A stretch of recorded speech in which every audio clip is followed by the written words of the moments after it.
Is my mom all settled into our place? Jake questioned, having made the decision to move his mother into our home without even considering my opinion. All the preparations for the move had been thrown onto my shoulders.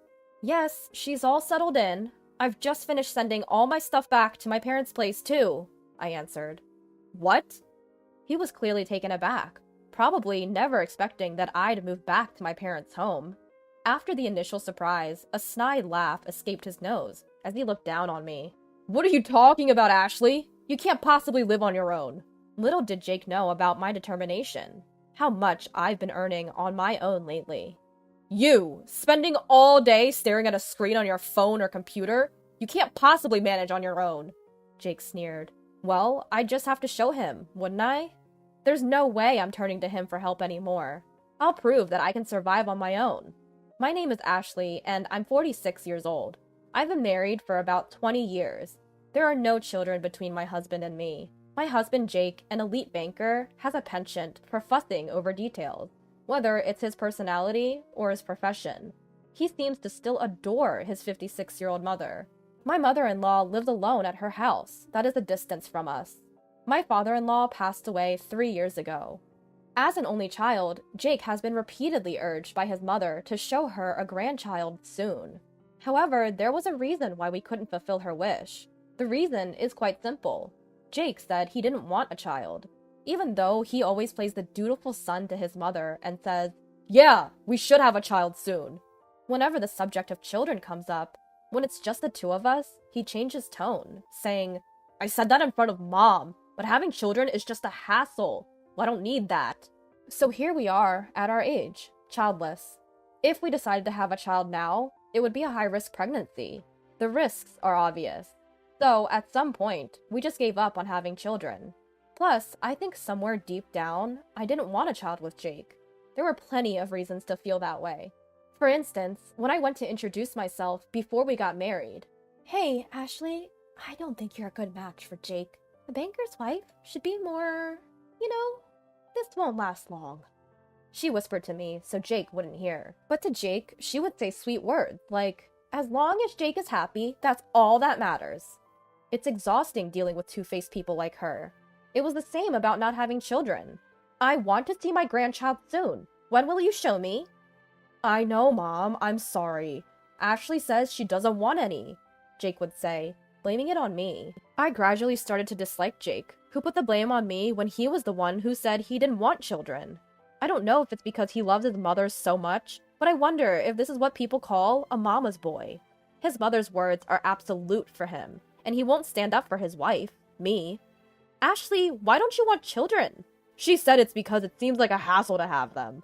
"Well, you're such a cold person. Jake, are you sure you want to be with this woman?" "It's fine. If I weren't here, Ashley couldn't survive. It can't be helped." "Oh, how kind of you, Jake. Ashley, you need to thank Jake properly." "That's right. Who do you think is supporting you?" Yes, they would laugh at me together. And it wasn't just that. They did the same about my mother. "Ashley is such a terrible person. I bet the person who raised her is even worse." "Yeah, they say the apple doesn't fall far from the tree." That's absolutely true. Jake is just like his mother. But I couldn't stand them talking ill about my own mother. I should have spoken up at the time, but I was too preoccupied with taking care of my father-in-law. While I was there, I was in charge of caring for him. My father-in-law couldn't do anything on his own. He was suffering from a rare disease where his muscles were gradually stiffening. As a result, my father couldn't manage to eat or eliminate on his own. When I wasn't around, I didn't know if my mother-in-law looked after him or if they had a caretaker visiting. However, knowing my mother-in-law, I bet they had a caretaker. I couldn't imagine her taking care of him herself. If she had a shred of empathy, she wouldn't have left all the care to me alone. Knowing I couldn't voice any objections, Jake started feeding her all sorts of stories about me. I can't stand this anymore. I don't want to continue this marriage. I want to leave. I had every reason to think so. I can't believe I've endured it all until now. Aside from the things I've shared so far, there are so many other things they put me through, all of them unpleasant memories. Even when my father-in-law died, my mother-in-law was laughing and remarked, "Ah, it's finally over. We don't need to waste our money anymore, and I can relax now." Those aren't the words you use for a husband you've spent years with, especially when she hadn't done anything herself. I was the one who was taking care of him, all alone.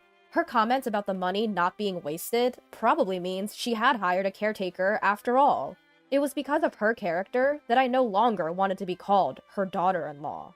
However, Jake recently spoke to me about her. Apparently, she's showing signs of dementia. When I asked to what extent, he said she started to forget things more often. Upon hearing this, I thought it was probably in the early stages of dementia. I suggested that it might be better for her to move into a nursing home, where professionals could care for her. But Jake sighed in annoyance. Don't you have any empathy? You live in our house, so you can take care of her here. That's all there is to it. What was he even talking about?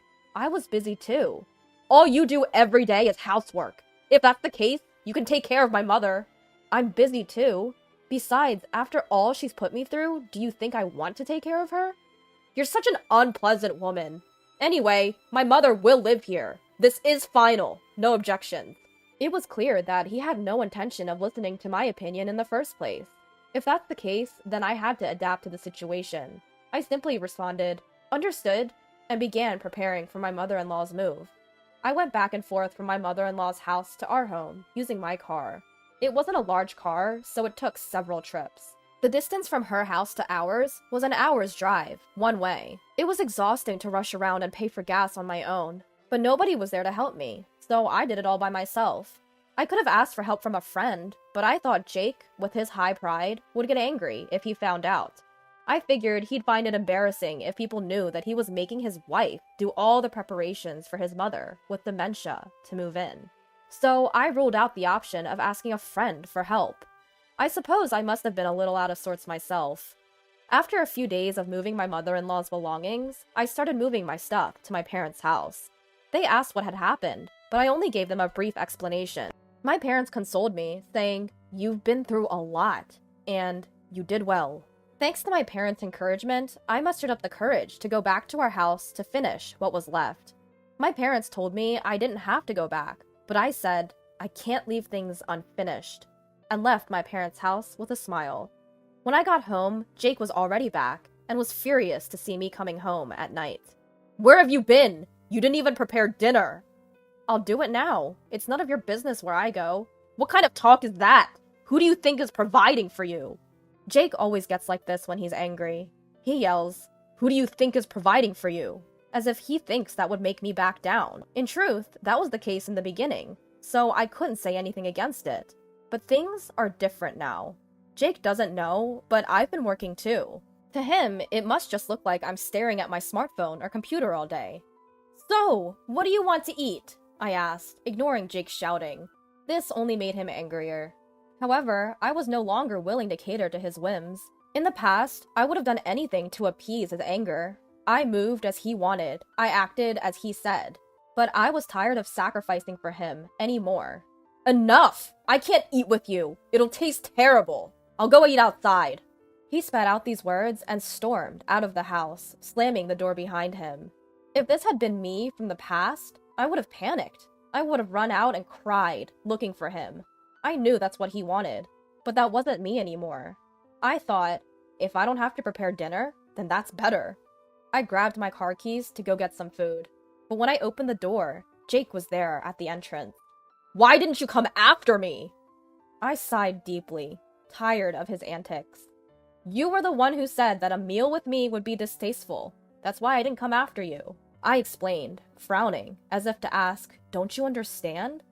He blurted out some incomprehensible nonsense about how I would usually chase after him. We went inside the house, and Jake was still sulking. It was so childish, not fitting for a 56-year-old man. It was frankly disgusting. When I said nothing, Jake, still in a bad mood, started to talk. "Did you finish moving my mom?" Jake, who had decided on living with his mother without asking me, and had thrown all the preparation onto me. "I'm done! I've just finished sending all my stuff to my parents' house." "What?" He probably didn't think I would actually go back to my parents. He smirked at me, a condescending laugh. "What are you saying? You can't live on your own. You're just staring at your phone or computer all day. You can't survive without me." No matter what happens, I won't rely on you. I'll prove that I can live on my own. You may not know it, but I can live by myself. Don't lie! What's the point of telling such an obvious lie? Why do you think it's a lie? Then Jake continued, looking down on me. Listen, you've only been able to live because of me. If I'm not around, you can't survive a single day because you can't earn money. I wondered why he thought I couldn't earn money, but I didn't touch on it and said, even if I explain it here, you won't believe me, but I'll go back to my parents' house anyway. If you're going back to your parents' house, we should divorce. Don't cry and come back later. Do whatever you want. I can see you regretting your divorce in less than 3 days and coming back crying. Fine. That's okay. I've prepared the divorce papers. Please sign here. As Jake signed, sneering with an arrogant smile, I glared at him, grabbed the divorce papers, got in the car, and headed back to my parents' house. Jake seemed surprised that I actually went back to my parents' house. He called me a few times, but I decided to ignore it. However, after about 2 days of silence, since I got back home, the phone calls from Jake started again. I initially did not answer, thinking he might be abusive. But then a voicemail from Jake came in. I decided to listen to it. Ashley, are you angry? I'll forgive you, so come back. That was it. I'll forgive you? He's the one who proposed divorce, and yet he's saying this? If you think about the situation, it's me who should be forgiving Jake, not him. Of course, I would never forgive him. As this unforgiving feeling bubbled up inside me, I decided to answer the next call. However, contrary to this resolution, I didn't hear from Jake for a while. I thought he had given up, but then the phone rang. It was 2 weeks after the day of that voicemail message. Hello? Ashley? When I answered the phone, Jake was sobbing. Wondering why a grown man was crying, I remained silent. Then, from behind him, I heard a weird scream. At the same time, Jake yelled, "Stop it, Mom!" From this, I could easily imagine that her dementia situation had escalated beyond Jake's control. Ashley, it was my fault. Please come back. I don't know what you're talking about. I left. That's why you can come back. I don't want to come back. Please, I can't handle my dementia-stricken mother and work at the same time. You must be in trouble without my money. I'm not in trouble, and I absolutely don't want to. We're a couple, right? Couples help each other. Yes, they do, but we are strangers now. What are you talking about? I'm in such trouble. But when I was miserable, you didn't help me, did you? You were laughing with your mom. Okay, got it. I'll pay. How much do you want? If you look after my mom, I'll pay. You'll come then, right? What do you think I am? Besides, I earn more than you, Jake. What? There was a reason why I had never told him. Jake was the type of person who disapproved of me working. It was when I mentioned that I wanted to do a part-time job. Women should only do housework at home. It's shameful to work outside. People might think I don't earn enough, he raged. So because of Jake's pride, I had to work in secret. I desperately earned money in ways that Jake wouldn't find out. What job were you doing behind my back? Stock trading. A friend taught me. It was a success, and now I've become a professional trader. So don't worry, I can live on my own. Please come back! Why don't you take care of your beloved mother yourself? Besides, you're the one who suggested divorce. You actually filed for divorce? You thought I wouldn't? I went to file it right away. If you have something to say, please do it through a lawyer. At my cold words, Jake kept repeating, I didn't really mean to divorce. Please come back. I said I was busy and hung up, then contacted a friend to introduce me to a lawyer. He agreed to represent me right away, and from then on, all communication was done through the lawyer. It took a bit of time, but I managed to finalize the divorce. And this is what I heard from the lawyer. It seems that my mother-in-law's wandering habit has worsened. She often sneaks out in the middle of the night and dines and dashes at convenience stores. She's been banned from countless places. Not only that, but when she's at home, she smears filth on the walls and eats things she definitely shouldn't, causing a big mess. On top of that, because of her shrill screams, complaints and reports from the neighbors never cease, and the police often visit. Despite the situation, Jake didn't resort to day services because of his ridiculous pride, saying, "People might think I'm a bad son if I leave my mother to a day service. It's shameful. It's not something a capable man like me should do. It could all be resolved if Ashley just came back.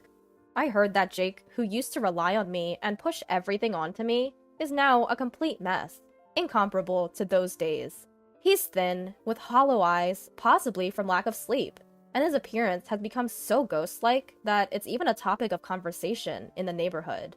When I heard that, I thought, it serves him right, but I didn't say it out loud and just thanked the lawyer. As for me, I've moved to the top floor of a tower apartment with my parents. Jake had always belittled my parents, but now I'm really glad I could live in a nice place with them. Finally free, I'm spending very happy days looking at the beautiful scenery every day.